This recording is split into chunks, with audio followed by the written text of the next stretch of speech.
loading for the live stream, so just be another minute here.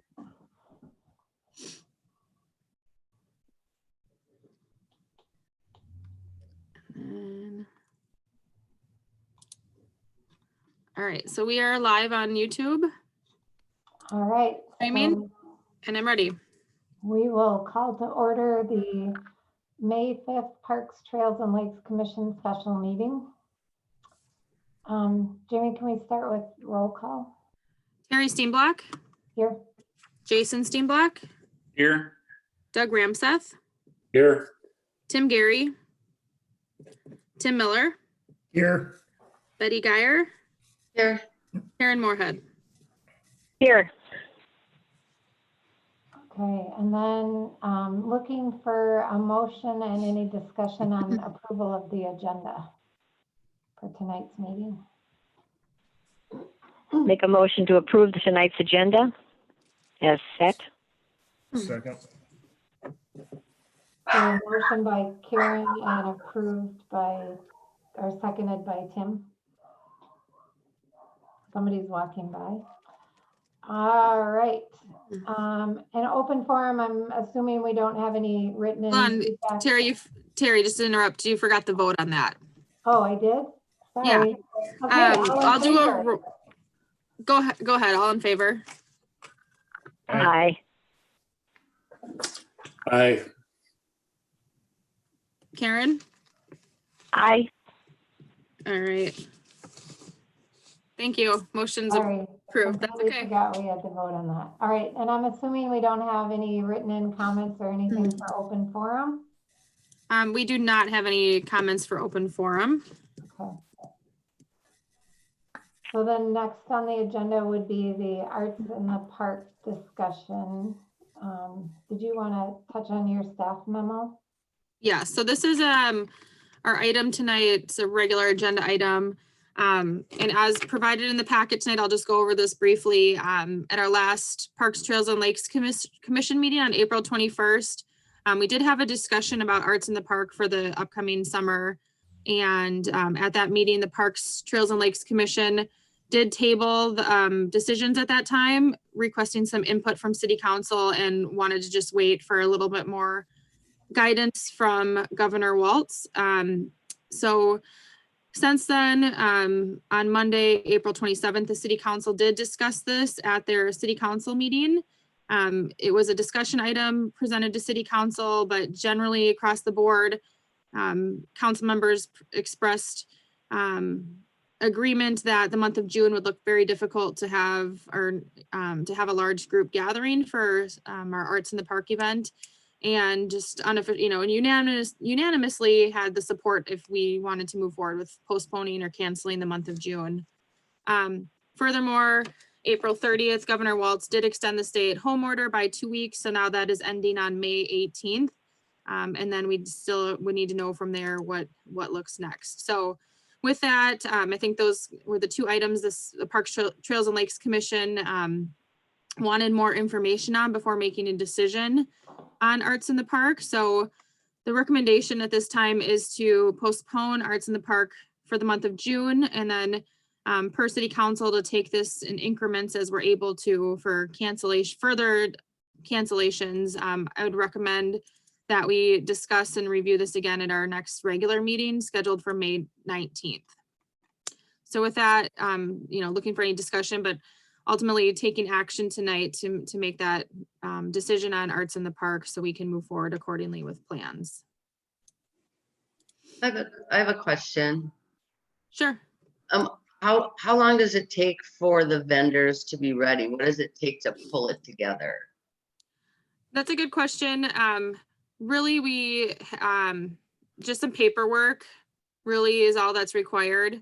Some coordinating of logistics. However, I would say with the current situation, working with vendors would likely take additional time. There's likely would be additional requirements that would be set forward. So in a normal year, it would be fairly quick. However, I think that we really need to look at, if we do have vendors at the event, how do we keep them safe? How do we keep the community safe? And what we're seeing with the farmers markets, a lot of communities are putting extra tables in front of the vendor tables, so there's that extra spacing distance. So that would be something that, you know, we'd have to set forward some additional guidelines for vendor participation this year. That's what I was wondering, just because I'm seeing farmers markets are allowed, and like you said, they're making some different considerations, one-way paths, no eating on premises, that kind of thing. I do think to your question, Betty, that at our next meeting, we should make a decision about vendor participation, whether it's quantity of vendors, if they're, you know, if they're gonna be allowed. I think we should really make some definitive decisions yet this month on that, because even if we would look at a July start date, that would give us a good month to work through some of those logistics of what would be required and get them set up to go. So I think that's an important decision at our next meeting, Okay. is the vendor participation piece. And Madam Chair, we should have more information, being it's after the 18th, that we should have a little more guidance on what the role is going to look like. So by the meeting on the 19th, we should have a little better idea of what we can do.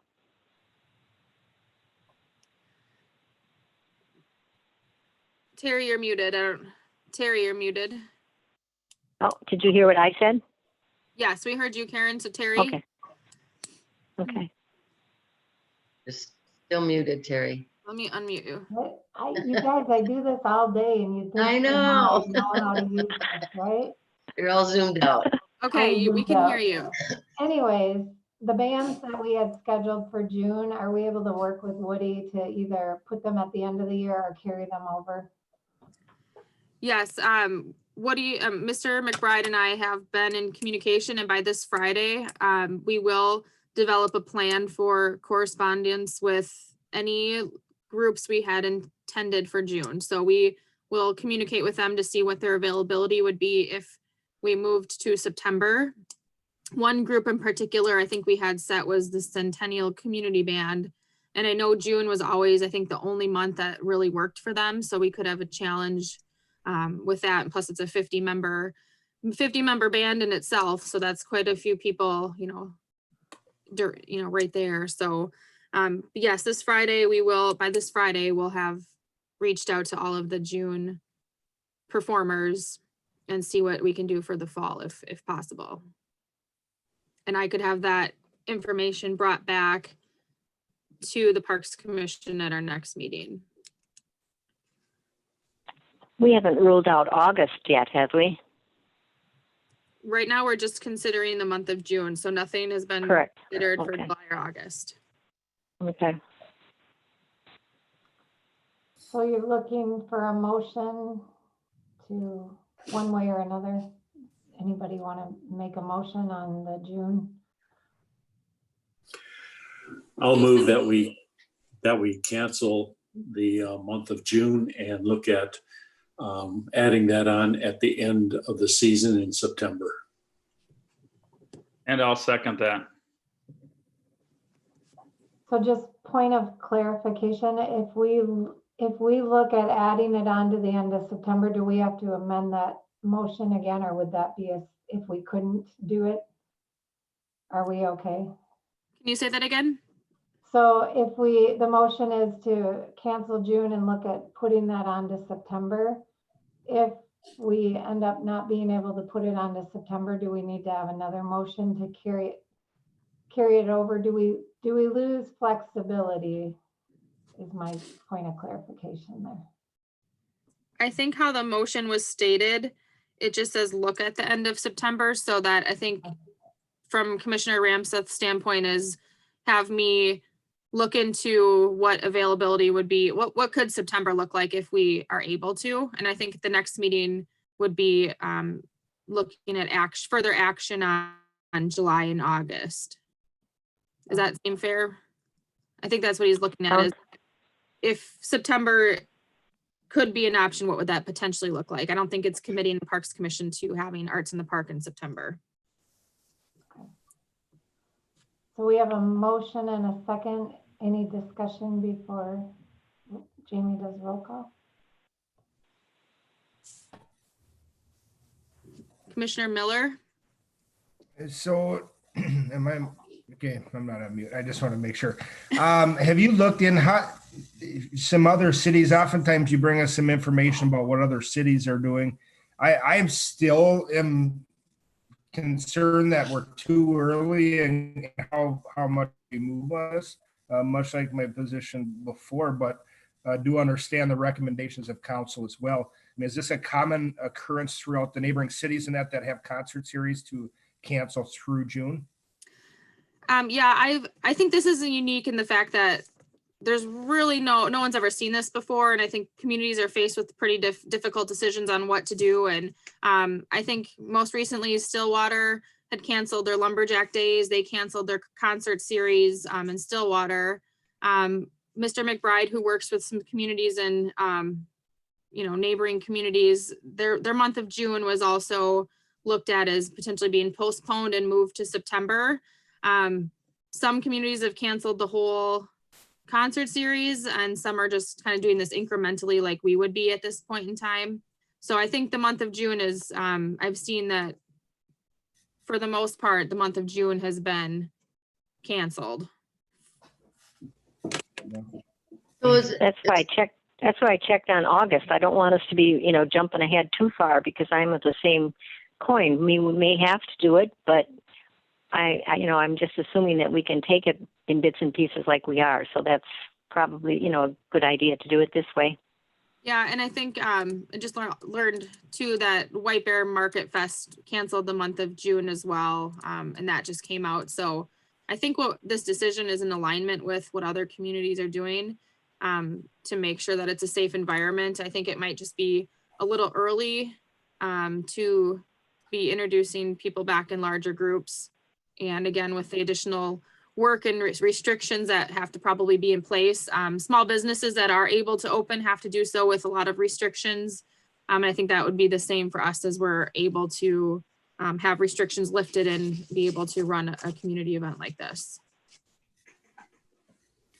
And at this time as well, communication with vendors has pretty much been on hold as we have waited to, just until we get to this point to make a decision so we know what to communicate to them. So I think, again, to the point of later this month, hopefully with some more direction from the governor and some more consideration from the Parks, Trails and Lakes Commission, I think it's important to really identify what vendor participation is going to look like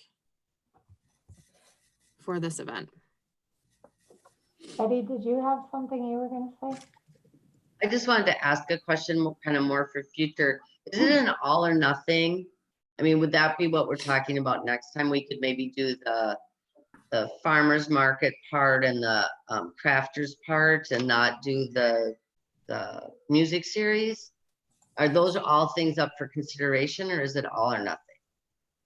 I think that those are all up for consideration really of how, clearly the event's going to look different this year than it's looked before. And I don't think there's any right or wrong answer at this time. I think communities are all doing what we're doing and really just talking about it and trying to figure out different unique avenues to hosting some form of community event and what does that look like and how do you do it safely? So I think it's definitely going to look different. And I think that's part of the next piece of this puzzle is what could we still offer? And if we still offer that, how is it done safely? Okay, Event. thank you. So yeah, you're welcome.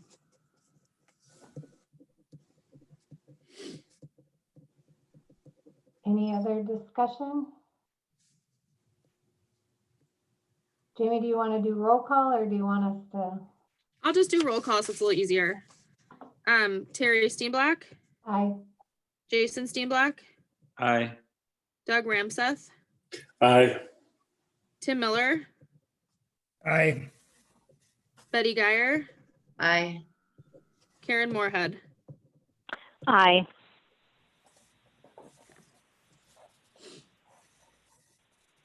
All right. Let's see. So Terry, and that was the last, the only item tonight, just to make that definitive decision. So what the city will do is we'll update our website. I think it's time to start getting out that communication that the decision to postpone or to cancel June of Arts in the Park. So people start knowing what that looks like. Vendors are going to likely have questions about potential involvement in July and August. Our fee schedule is for the season. So again, like I said, we'll really need to talk about that at the next meeting to determine if we have vendors, and if so, what's their fee structure? Is that going to need to change? A lot of little things like that, but I think that's our next step is really figuring that piece out, because a lot of questions will probably arise from that. So then Jamie, for the next meeting, since we know we're gonna have to talk about this, can we make sure we have whatever the governor's recommendation is? So for example, if he opens things up, what the guidelines are for opening up, and then also what the CDC guidelines are as well, so we can look at both levels to see what the guidelines are as we look at making our decision. yeah, yep, that's not a problem. I would expect he's gonna issue some new executive order prior to our next meeting, and hopefully that outlines some more details. And depending on what comes of that next update, we also have other things to likely consider as well, with as it relates to parks and trails and facility use and things like that. So and just as an aside, I'm currently working on park rangers and staffing. Obviously that's going to look a lot different this year, at this time at least, just because facilities open and things like that. So I think there's going to be a lot in the May meeting to talk about parks related to the COVID-19 pandemic. So. All right, with that, any other discussion or looking for a motion to adjourn? I just want to say thank you guys quick for jumping on a quick special meeting. Appreciate your flexibility and willingness to do so. And so thank you for that. And otherwise, I think that's it for me. I move that we adjourn the meeting. Second. A sec. So we move by Doug and a second by Jason. Do you want to do roll call or? Just wait, you can signal by kind of showing the hand or saying aye. Aye. To adjourn. Aye. And Karen? Aye. Aye. Got it. All right, meeting adjourned. All right, stay well, everybody. Thank you. Happy Cinco de Bye. Mayo, and we'll see you soon. Bye.